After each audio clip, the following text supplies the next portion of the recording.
đến giờ thì bố vợ phải tự nói thôi. Chương trình hai đứa hạnh phúc thì bố vợ.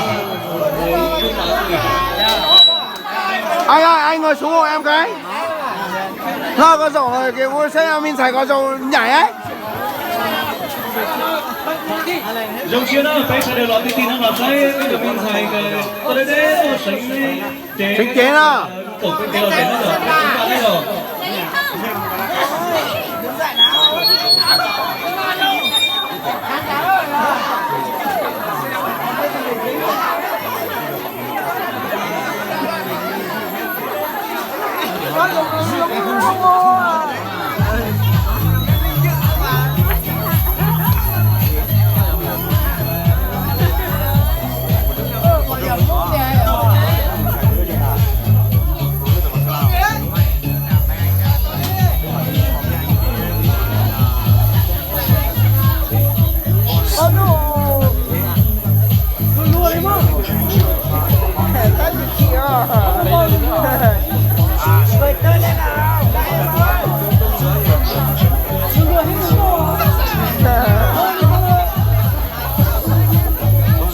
Cười lên đi em ơi, cười lên đi, không phải đâu.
Anh ạ, đứng xuống đi. Đứng xuống đi.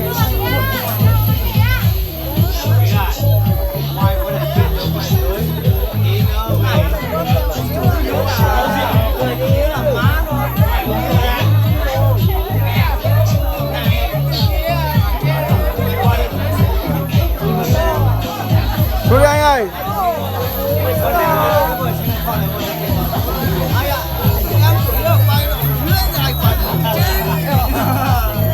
Này, đội gấu nhất này, đội gấu, có đội này còn máu hơn đấy.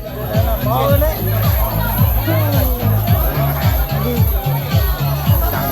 Vâng, em đây rồi. Anh ạ, con này nhảy máu anh ạ. Anh nhìn chi tiết rồi, anh không nhìn trên máu anh.